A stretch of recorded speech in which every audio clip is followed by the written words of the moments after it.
நவராத்திரி 9 நாட்களும் ஒரு பெரிய திருவிழாவா ரொம்ப சிறப்பா கொண்டாடுற ஒரு ஊர் எதுன்னா அது மைசூர் தான். மைசூர்ல தசரா பண்டிகைய உடையார் வம்ச மன்னர்கள் வழி வழியா கொண்டாடுறாங்க. மைசூரோட வரலாறு படி கிபி 1399 வருஷத்துல இருந்து யதுராஜ மன்னர்கள்ங்கிற உடையார் வம்ச அரசர்கள் புகழ்பெற்ற விஜயநகர அரசின் பிரதிநிதியா இருந்து மைசூரை ஆட்சி செஞ்சாங்க.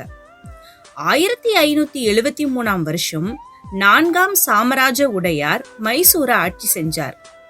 இவரோட குலதெய்வமான சாமுண்டீஸ்வரி ஆலயத்தை தரிசனம் செஞ்சுட்டு திரும்பும்போது மழையும் இடியும் சூழ்ந்துருச்சு. அப்போ மன்னரையும் அவரோட ஆட்களையும் காப்பாத்தின அன்னை சாமுண்டீஸ்வரிக்கு நன்றி தெரிவிக்க மைசூரோட எந்த பக்கம் இருந்து பார்த்தாலும் தெரிகிற விதமா சாமுண்டீஸ்வரி ஆலயத்தை விரிவா எழுப்பினார். மைசூர் நகர்ல இருந்து 13 கிலோமீட்டர் தொலைவுல சாமுண்டி மலையில சாமுண்டீஸ்வரி ஆலயம் அமைஞ்சிருக்கு. 3486 அடி உயரத்துல கொலு வீற்றிருக்கும் இந்த சாமுண்டீஸ்வரி கோவில 1872 ஆண்டு கிருஷ்ணராஜா உடையார் புனரமைச்சு விரிவாக்கினார். மைசூர் உடையார் வம்ச மன்னர் மைசூர் சாமுண்டீஸ்வரி அம்மனை வணங்கி நவராத்திரி முதல் நாள் அன்னைக்கு தொடங்கி வைப்பார். சாமுண்டீஸ்வரி அம்மன் கோவில்ல சிறப்பு பூஜைகள் நடக்கும். அதுக்கப்புறம் மைசூர் புகழ்பெற்ற அரச தர்பார் வைபோகம் நடக்கும். ஏராளமான மக்கள் கலந்துகிட்டு அரச வம்சத்தினரை தர்பார் கோலத்துல பாப்பாங்க. மைசூர் சாமுண்டீஸ்வரி அம்மனோட வரலாறு என்ன? தேவி பராசக்தி சாமுண்டீஸ்வரியா அவதாரம் எடுத்து மகிஷனை சம்ஹாரம் செஞ்ச இடம்தான் மகிஷாபுரம். இந்த மகிஷாபுரம் பின் நாள்ல மகிஷா மண்டலம், மகிஷூர்னு பல பெயர்கள்ல அழைக்கப்பட்டு இப்போ மைசூர்னு மாறி இருக்கு. சாமுண்டீஸ்வரி தேவி ஆடி மாதம் 3வது வெள்ளிக்கிழமை மகிஷூர்ல தோன்றினாள். கத்தி, சக்கரம், வாள், வேல், வில்னு எல்லா ஆயுதங்களையும் தாங்கி 16 சக்கரங்களோட பயங்கரியா மாறி மகிஷனை போருக்கு அழைச்சு வதம் செஞ்சா. தேவர்களால சாந்தமான அன்னையோட அருட்கோலத்தை மார்க்கண்டேய மகரிஷி 8 கரங்களுடன் வடிவமைச்சு சாமுண்டீஸ்வரி மலைப்பகுதியில அமைச்சார். அமர்ந்த கோலத்துல இன்னைக்கும் இந்த சாமுண்டீஸ்வரி அன்னை நமக்கு அருளாசி வழங்குறா. மகிஷ வதம் நடந்த இந்த இடத்திலேயே நவராத்திரி விழா நடக்கிறது தான் இந்த தசரா பண்டிகையோட சிறப்பு.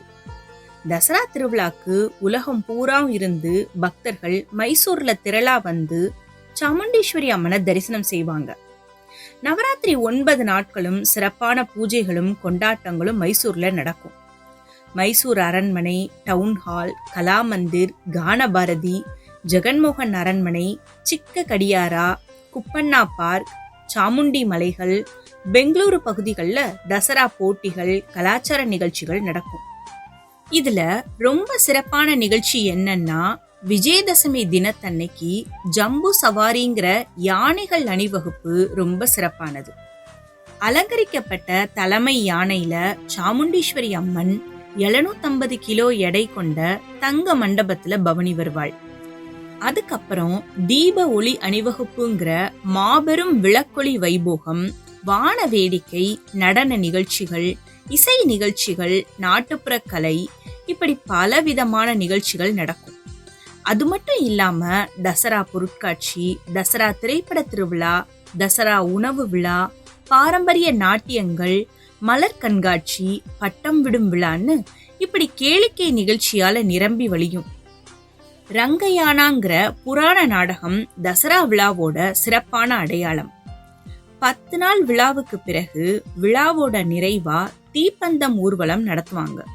அந்த 10 நாளும் மைசூரே தேவலோகம் மாதிரி பக்தி பரவசத்தோட இருக்கும். மகிஷனை சம்ஹரித்த காலம் அறிய முடியாத காலம் தொடங்கி இன்னைக்கு வர பல மாற்றங்களை மைசூர்ல நிகழ்ந்தாலும் அங்க மாறவே மாறாத ஒரே சக்தியா இருக்கிறது என்ன?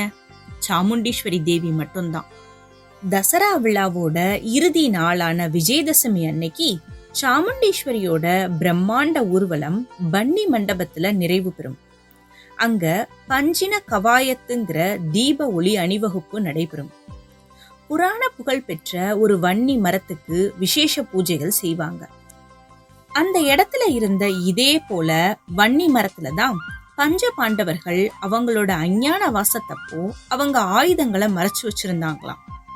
அவங்களுக்கு சாமுண்டீஸ்வரி தேவி காட்சி தந்து அருள் செய்தாள். கர்நாடக அரசு மைசூர்ல தசரா விழாவை ரொம்ப பிரம்மாண்டமா கொண்டாடுறாங்க. அரசு விழாவா மன்னர்கள் குடும்பத்தோட முன்னிலையில இது நடக்கிறது.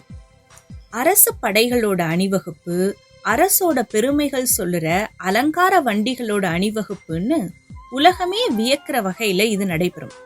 1,00,000 அலங்கார விளக்குகளால மைசூர் அரண்மனை அலங்கரிக்கப்பட்டு தசரா நாள்ல ஒளி வெள்ளத்துல மூழ்கி இருக்கும். இதுல இன்னொரு சிறப்பம்சம் என்னன்னா, தசரா சிறப்பு பொருட்காட்சி மைசூர் அரண்மனையோட எதிர்ப்புறத்துல இருக்கிற தொட்டக்கரை மைதானத்துல நடக்கும். தசரா பண்டிகையை பார்த்து ரசிக்க எந்த கட்டணமும் கிடையாது. இருந்தாலும் வசதியுள்ள மக்களோட விசேஷ தரிசனத்துக்காக தங்க அட்டைங்கிற கட்டண வசதி உண்டு. இந்த அட்டைய வச்சு 2 பெரியவங்க ஒரு குழந்தைன்னு தசரா விழா நடைபெற முக்கிய பகுதிகளுக்கு வசதியா போயிட்டு வரலாம். சிறப்பு தரிசனம், முன்வரிசை இதை இந்த கட்டணத்தால பெறலாம். இந்த நவராத்திரி நாள்ல உங்க எல்லாருக்கும் சாமுண்டீஸ்வரி அம்மனோட பரிபூர்ண அருளும் ஆசியும் கிடைக்கட்டும்னு மனசார பிரார்த்தனை பண்ணிக்கிறேன். இந்த வீடியோ பத்தின உங்க கருத்துக்களை கமெண்ட் பாக்ஸ்ல எனக்கு ஷேர் பண்ணுங்க. நன்றி.